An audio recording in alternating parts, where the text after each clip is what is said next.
Hello and welcome, guys. Today we are going to discuss global greenhouse gas watch. This topic is related to environment section.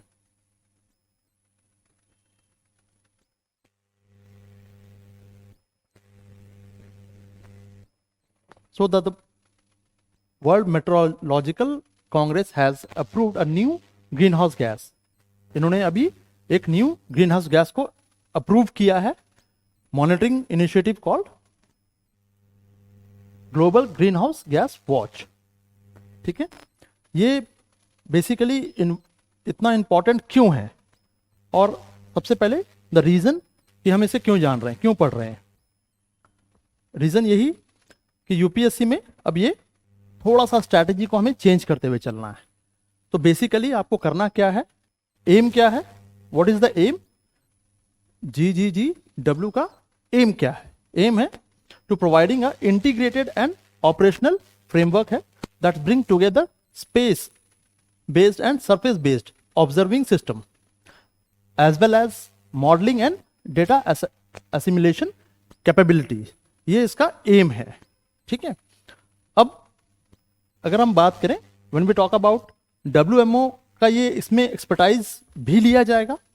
ठीक है, monitoring के लिए, research के लिए, guidance के लिए. ठीक है, so the top down approach, ये कौन से अप्रोच इसका रहेगा, इसका अप्रोच रहेगा top down approaches to flux evaluation utilising existence capabilities in surface and surface space based observation modelling to ensure the timely exchange for all observation and datas. अब ये इसका एम है. यूपीएससी क्वेश्चन ऐसे ही frame करेगा, तो आप इस topic को नोट कर लो. 2024 में ये क्वेश्चन फ्रेम होने जा रहा है. जैसा कि मैंने, आप लोगों ने पहले भी मुझे यूट्यूब पे देखा है और मैंने जितने क्वेश्चंस कम से कम करंट बेस्ड के, एनवायरनमेंट सेक्शंस के, ठीक है, जो मैंने बताए थे या फिर करंट बेस्ड वाले क्वेश्चंस थे, वो पूछे हैं यूपीएससी ने 2023 में. तो आप इसको भी नोट करते चलो. अभी आप लोगों के लिए एक क्वेश्चन भी मैंने फ्रेम किया है, वो भी आप देखते हुए चलना. तो the main components of GGGW includes, क्या क्या इसमें इंक्लूड किया गया है. ठीक है, सो ऑब्जर्वेशन में क्या क्या है, CO2, methane, CH4, nitrous oxide, N2O, concentration, partial columns amount. ठीक है, वेरियस टाइप्स ऑफ, जो एज मच एज जो क्विकली पॉसिबल होगा उनके लिए एक्सचेंज करना होगा.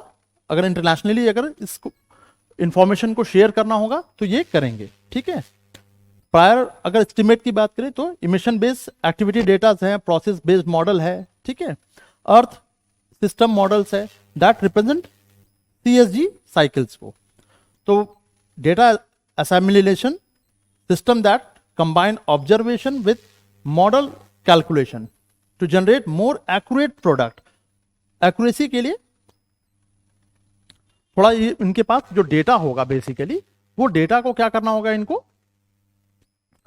एक्यूरेसी के साथ काम करना है बेसिकली. ठीक है, चलो अब टॉपिक सेट के अंदर भी एक सब टॉपिक है. वो टॉपिक क्या है, वो टॉपिक है वर्ल्ड मेट्रोलॉजिकल ऑर्गेनाइजेशन, WMO. अगर आप लोगों ने PYQ देखा होगा, lots of time UPSC ask this topics. WMO basically ये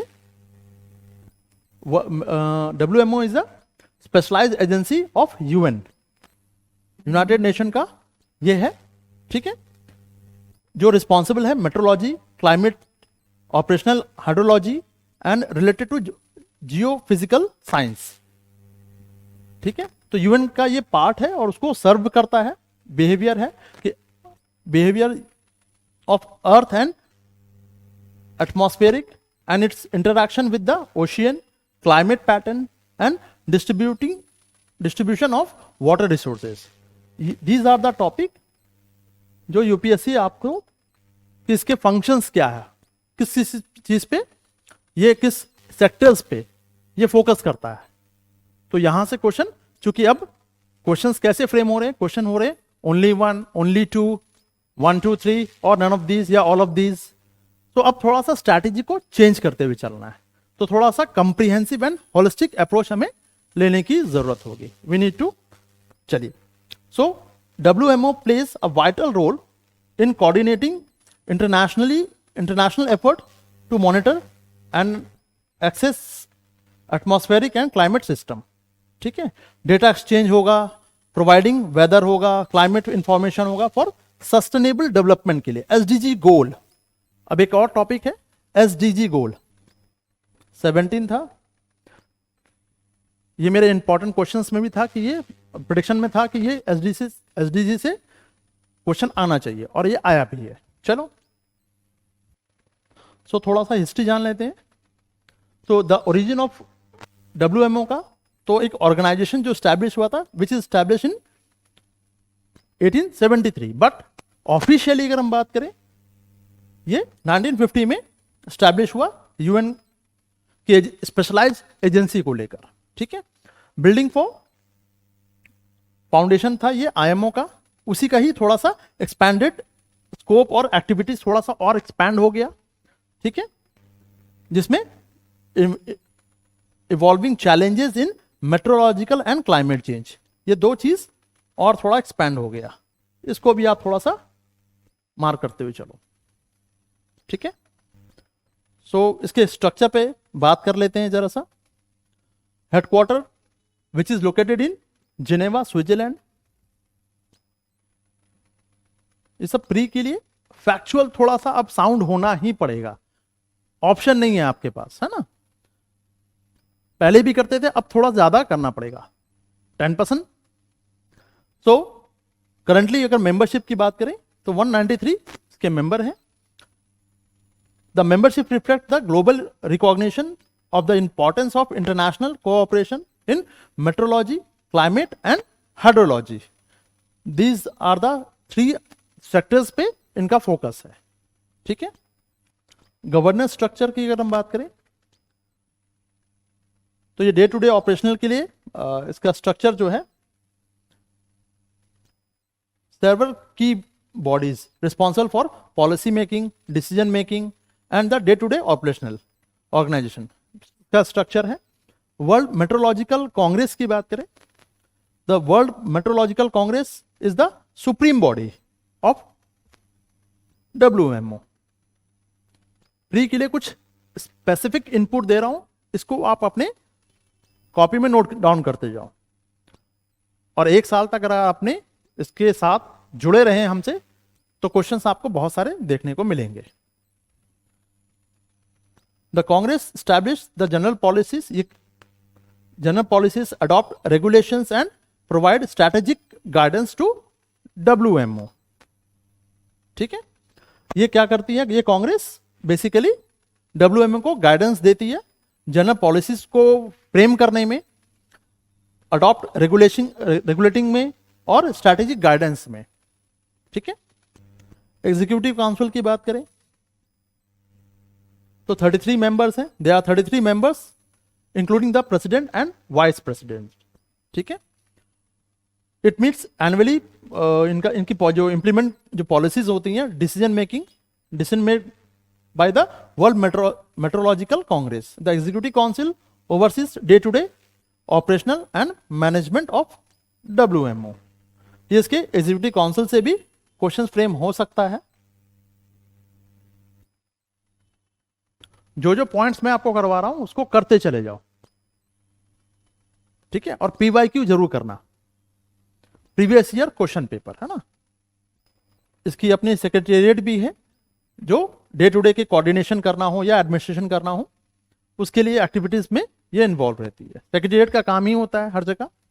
ठीक है, so it's suppose to implementation of policies and decision made by the World Meteorological Congress and Executive Council. तो बेसिकली वर्ल्ड मेट्रोलॉजिकल जो decision को implementation करने का की जिम्मेदारी, रिस्पॉन्सिबिलिटी किसकी है, So these are the two जो bodies हैं, एक the first World Meteorological Congress and the second Executive Council. ठीक है. The Secretariat serves as a central hub for data exchange, research coordination and capacity building initiatives.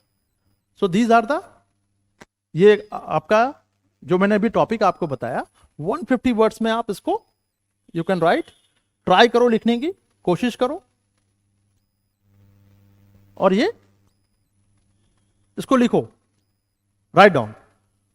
तो इससे क्या होगा कि आपकी एबिलिटी जो है, एबिलिटी इंप्रूव होगी. ठीक है. चलो, तो ये हमारे इंस्टीट्यूट की के कोर्सेज हैं जो ऑफलाइन एंड ऑनलाइन हाइब्रिड भी है. ठीक है. प्री कम मेंस का, सीसैट का 1 ईयर 2 ईयर 3 इयर्स के लिए है. ठीक है. जीएस मेंटरिंग कोर्स भी है, प्रीम्स एंड मेंस के लिए भी है. एनसीईआरटी के कोर्सेज भी होंगे. मेंटरिंग में आपको मैं मिल जाऊंगा. ठीक है. जो पर्सनल टू पर्सनल जो गाइडेंस है वो आपको अवेलेबल होगी. ठीक है. चलिए. Okay guys, thank you and please like, share and subscribe our channel. Thank you.